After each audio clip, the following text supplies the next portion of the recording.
Mes chers amis, nous allons maintenant poursuivre notre enseignement extrait du Zohar, toujours dans la Akedama, dans l'introduction du Zohar sur Bereshit. Comme nous l'avions évoqué la dernière fois, la lettre Tav s'est présentée devant Akadosh Baruch Hu pour que le monde puisse commencer avec celle-ci.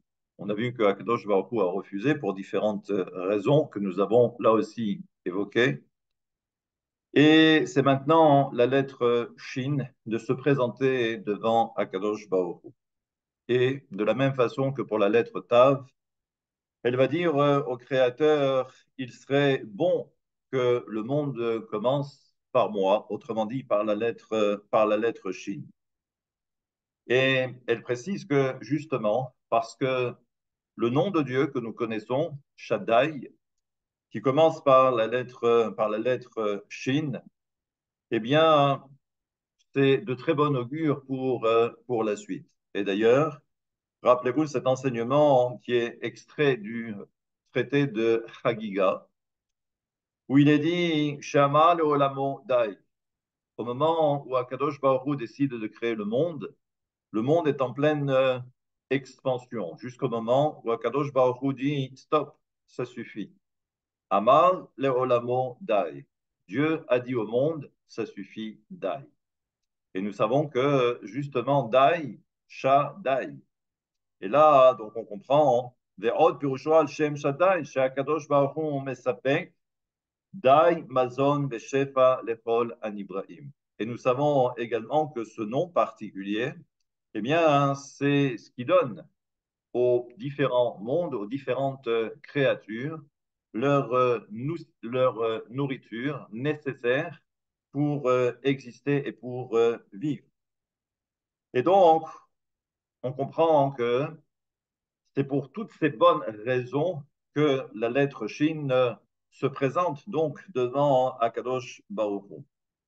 Et plus que cela encore, c'est que la lettre Shin va même beaucoup plus loin, parce qu'elle dit, si la lettre Tav a été refusée par Dieu, c'est parce que justement la lettre Tav fait référence à la notion de din, à la notion de rigueur.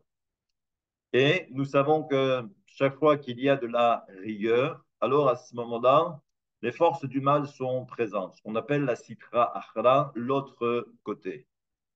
Et donc, c'est pour cette raison, Dieu a dit surtout pas la lettre Tav, parce qu'elle est associée à la séphira de Malchut. Malchut, qui malheureusement, vu son emplacement, est très proche des forces du mal. Et il suffit simplement qu'il y ait un quelconque problème pour qu'ensuite les forces du mal puissent ensuite avoir une emprise sur la Malchut. Ce que dit maintenant la lettre Shin, c'est que justement par rapport à ce qu'elle représente, eh bien nous savons que comme pour l'entrée d'une maison où il y a la fameuse mezouza. Mais vous savez très bien que la mezouza est une protection et c'est pourquoi à l'extérieur du parchemin, donc il y a le parchemin en lui-même avec les deux paragraphes du schéma, mais à l'extérieur, il y a le nom Shaddai, parce que justement, le nom de Shaddai, c'est la protection pour éviter que les forces du mal puissent rentrer à la maison. Et donc, c'est pour cette raison que, eh bien, il y a ce nom saint pour protéger la maison des forces du mal qui pourraient venir de l'extérieur. Et ce n'est pas un vain mot. Et donc, c'est pour cette raison que, encore une fois, la mezouza est une protection. Maintenant, Akadosh Baruch Hu va dire à justement la lettre Shin, tu as raison, mais il y a un tout petit problème. Il dit, c'est que malheureusement, il y a deux autres lettres de l'alphabet qui sont le Resh et le Kouf. En fait, ce sont les lettres d'après. Et lorsque on associe justement le Shin plus les deux autres lettres qui suivent, autrement dit le Resh et le Kouf, eh bien, ça nous donne le mot Sheker. Sheker qui veut dire en hébreu le mensonge. Et ce que dit ici donc le Zohar, c'est que ces deux autres lettres qui sont le Kouf et le Resh, ce sont deux lettres qui malheureusement ont été, entre guillemets, et toujours d'après les dires du Zohar, ce sont deux lettres qui ont été en quelque sorte falsifiées. Qu'est-ce que ça veut dire? Ou elles sont fausses, entre guillemets, mais faites. Ça veut dire quoi? Ça veut dire qu'en fait, la lettre Kouf, quand vous regardez la lettre Kouf, au niveau de sa configuration, sa forme, eh bien, en fait, ce n'est qu'un E, mais la petite jambe dans la lettre E, lorsqu'elle descend, elle donne naissance à la lettre Kouf.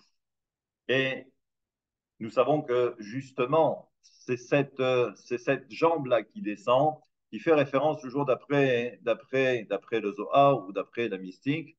Nous savons que c'est toujours ce principe où il est dit que Ve Raglea Yordot Mavet. On parle ici de la séphira de Malchut, où malheureusement on considère que ces jambes, à un moment donné, descendent dans le domaine des forces du mal, qui est symbolisé ici par Mavet, la mort.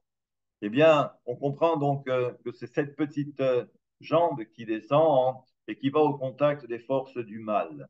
Et ensuite, nous avons également la lettre Resh. Mais la lettre Resh, eh bien, le problème, c'est qu'on lui a escamoté, en fait, eh bien, qu'il y a derrière. Et là, on fait référence au Dalet. Le Dalet, vous savez que c'est comme une petite bosse dans le dos, d'accord? Et en réalité, c'est le Dalet de Echad. Et si vous enlevez cette petite bosse dans le dos, eh bien, ça vous donne Aher, l'autre. Et c'est pourquoi Shema Israël, Hashem Elokeinu, Hashem Echad, et non pas Aher. Dieu est un et non pas d'autres dieux. Et donc, on comprend que ce sont deux lettres qui se rapprochent de la lettre He et de la lettre Dalet. Ça donne le Kouf et ça donne le Resh.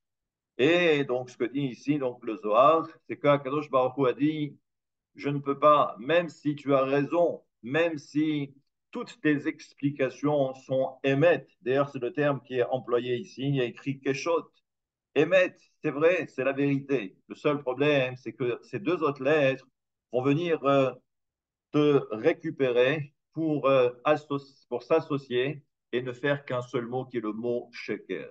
Et nous savons que sheker fait référence également aux forces du mal. Et donc, c'est pour cette raison que Akadosh Baruch Hu va tout simplement dire à la lettre Shin, je ne peux pas me permettre, de peur que les forces du mal puissent maintenant te récupérer et à mauvais escient.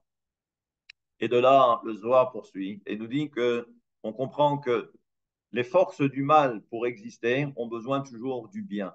Autrement dit, le Kouf et le Resh ont besoin de la lettre Shin. La Shin qui représente donc la Kedusha, comme nous l'avons vu. Et pour exister, le Sheker a besoin également de quelque chose d'authentique. Et d'ailleurs, c'est pour cette raison que le Zohar nous dit que lorsqu'un homme ment, il faut toujours qu'il y ait une part de vérité. Il faut toujours qu'il y ait une part de émet. Autrement dit, c'est cette notion du shin, c'est la lettre shin dans le mot sheker. À partir de là, eh bien, le Zohar nous dit que la lettre shin a vu que elle a compris que c'était risqué, que c'était un peu difficile, et c'est pour cette raison que Akadosh Baruch Hu a dit, je préfère pas.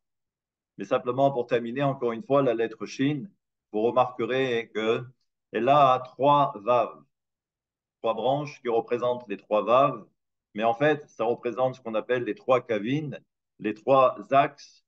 Il y a donc, et en fait, le Shin représente également, puisque c'est les trois vaves, ça représente Abraham, Yitzhak et Yaakov, et ça représente également la notion de chesed, la notion de din et la notion également de rachamim, c'est-à-dire les trois axes qui permettent justement de diriger ou d'orchestrer le monde. Mais toujours est-il, il vaut mieux prendre toujours toutes ces précautions et faire attention. C'est pourquoi la lettre Chine d'elle-même s'est retirée parce qu'elle avait compris que c'était très risqué.